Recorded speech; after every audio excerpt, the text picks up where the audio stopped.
बच्चों, अब हम क्वेश्चन नंबर 12 देखेंगे। क्वेश्चन नंबर 12 में कह रहा है, सिद्ध कीजिए कि समस्त त्रिभुजों के समुच्चय ए में आर रिलेशन कैसे दिया हुआ है, T1 T2 such that T1 T2 के समरूप है।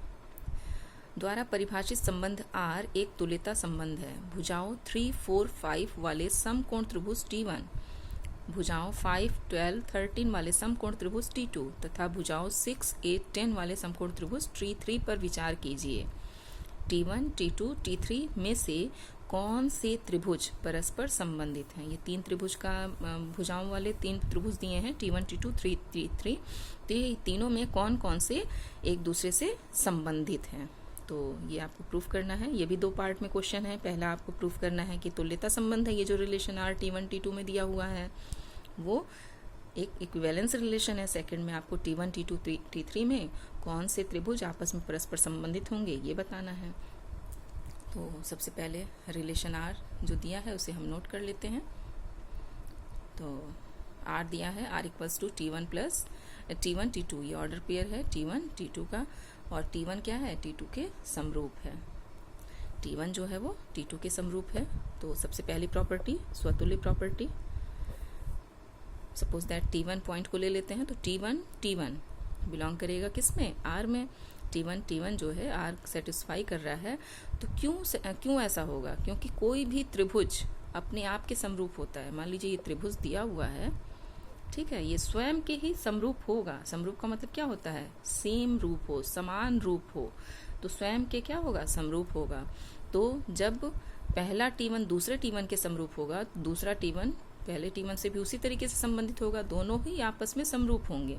तो जब दोनों समरूप हैं तो क्या होगा, ये स्वतुल्य होगा, इम्प्लाइज दैट R स्वतुल्य है। फिर सिमेट्री के लिए दूसरी प्रॉपर्टी है सिमेट्री की, सममित संबंध के लिए दो पॉइंट ले लीजिए, दो त्रिभुज ले लीजिए, T1 T2, ये बिलोंग कर रहा है R में, यानी कि T1 और T2 जो है एक दूसरे के समरूप हो गए। इस कंडीशन R के अकॉर्डिंग, जो रिलेशन R दिया है इसके अकॉर्डिंग T1 और T2 क्या होंगे, आपस में समरूप होंगे। तो जब T1 T2 के समरूप होगा, यानी पहला त्रिभुज दूसरे त्रिभुज के समरूप होगा। मान लीजिए ये दूसरा त्रिभुज है, ये दोनों त्रिभुज पहला दूसरे के समरूप होगा, समान रूप होगा, तो दूसरा भी तो पहले के समान रूप में होगा। तो हम इसको कह सकते हैं कि T2 भी T1 के समरूप होगा, हमेशा होगा, ठीक है। इम्प्लाइज दैट R जो है वो सममित संबंध होगा। ऐसे ही संक्रामक तीसरी प्रॉपर्टी है आपके संक्रामक के लिए आपको तीन त्रिभुज लेने होंगे। एक हो गया T1, दूसरा हो गया T2 और तीसरा हो गया आपका T3। तो पहला और फर्स्ट और सेकंड का संबंध, फिर सेकंड और थर्ड का संबंध। फर्स्ट सेकंड का संबंध जब रिलेशन R को सेटिस्फाई कर रहा है तो T1 T2 के समरूप हो गया। जब ये कंडीशन सेटिस्फाई कर रहा है तो T2 T3 के समरूप हो जाएगा। जब ऐसा होगा कि T1 T2 के समरूप हो गया और T2 T3 के समरूप हो गया, तो T1 T3 के समरूप होगा, हमेशा होगा। तो इम्प्लाइज दैट T1 जो है वो T3 के समरूप होगा। जब ऐसा होगा तो T1 T3 जो है वो R रिलेशन को सेटिस्फाई करेगा। तो इस प्रकार हम कह सकते हैं कि R जो है वो क्या है, संक्रामक है। और जब R स्वतुल्य भी है, सम्मित भी है, संक्रामक भी है, तो हम कह सकते हैं कि R जो रिलेशन है वो एक तुल्यता संबंध है, ठीक है। अब आप देखिए क्वेश्चन में क्या कह रहा है, तीन त्रिभुज दिया है T1 T2 T3। T1 क्या है, एक समकोण त्रिभुज है जिसकी भुजाएं 3, 4, 5 हैं, पहले क्वेश्चन में दिया हुआ है, ऊपर देखिए। और T2 एक समकोण त्रिभुज है जिसकी भुजाएं 5, 12, 13 हैं। फिर T3 एक समकोण त्रिभुज है जिसकी भुजाएं 6, 8, 10 हैं। तो बताना ये है कि ये तीन जो त्रिभुज हैं, एक ये माप दिया हुआ है, दूसरे का माप ये है, तीसरे का माप ये है।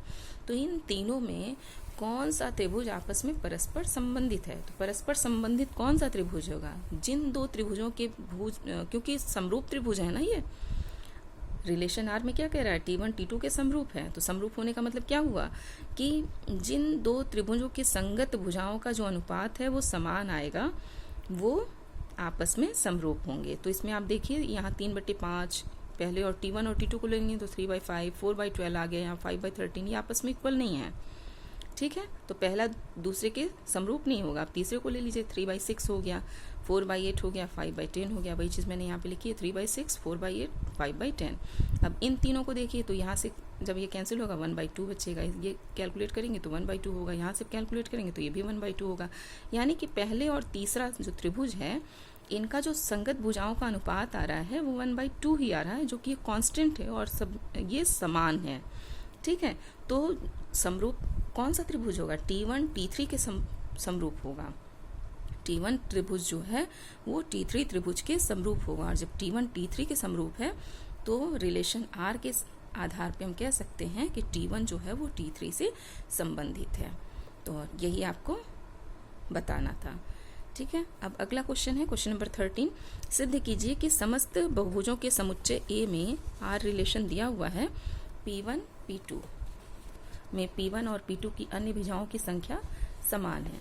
ठीक है, 2 पॉइंट दिए हुए हैं, P1 और P2 में भुजाओं की संख्या क्या है, समान दी हुई है। इस प्रकार संबंधित R एक तुल्यता संबंध है।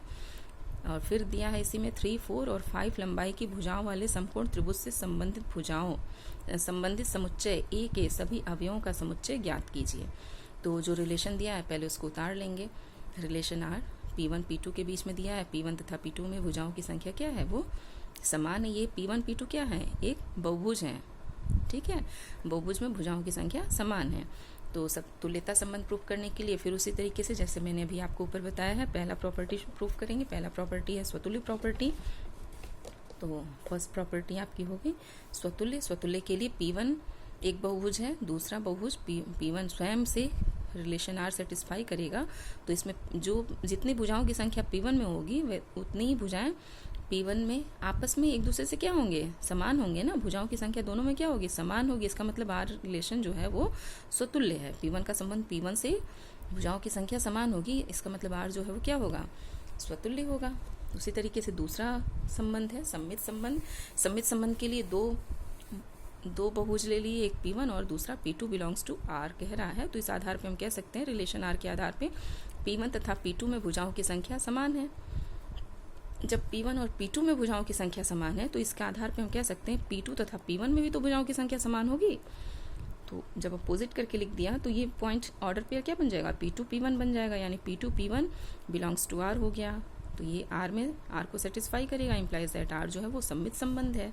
इसी तरीके से तीसरा संबंध है संक्रामक का। संक्रामक के लिए P1 P2 के अलावा एक और पॉइंट आपको एक और लेना पड़ेगा, बहुभुज P3।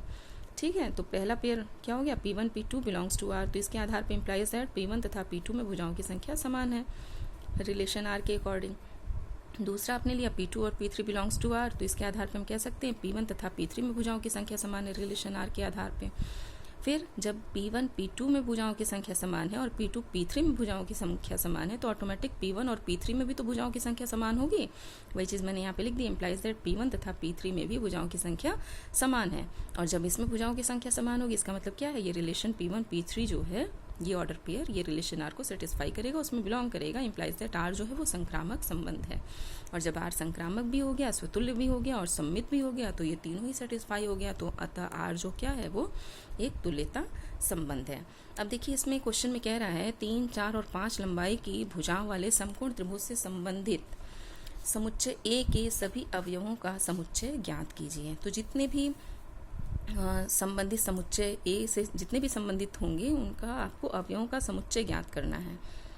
तो क्या होगा ये, सबसे पहले तो देखिए ये जो त्रिभुज है 3, 4, 5 ये लंबाई वाला समकोण त्रिभुज। तो कहने का मतलब ये है समकोण त्रिभुज जिसकी भुजाएं 3, 4, 5 हैं में एक त्रिभुज है तथा 3 भुजाओं वाले बहुभुज से संबंध रखेंगे और दिया गया त्रिभुज जो है वो सभी त्रिभुजों से संबंध रखेगा जो कि समुच्चय A में होगा। अब आप देखिए ये क्या है 3, 4, 5 3 भुजाओं की संख्या दी हुई है ना, और साथ में कहा गया है समकोण त्रिभुज है। तो समकोण त्रिभुज है तो भी तो एक त्रिभुज ही होगा ना, तो एक त्रिभुज है और त्रिभुज भी एक बहुभुज होता है। तो ये तो जितने भी त्रिभुज होंगे 3 भुजाओं वाले जितने भी होंगे त्रिभुज वो बहुभुज से संबंध रखेंगे कि नहीं रखेंगे, क्योंकि वो भी तो बहुभुज है। 3 भुजाओं वाले बहुभुज को ही तो त्रिभुज कहते हैं। तो दिया गया जो त्रिभुज है वो सभी त्रिभुजों से संबंध रखेगा जो समुच्चय A में मौजूद होंगे। जो भी आपका समुच्चय A है इसमें जितने त्रिभुज होंगे उनसे वो संबंध रखेगा। यही आपको बताना था कि उसका समुच्चय ज्ञात कीजिए। तो समुच्चय क्या होगा, वो समुच्चय A ही होगा।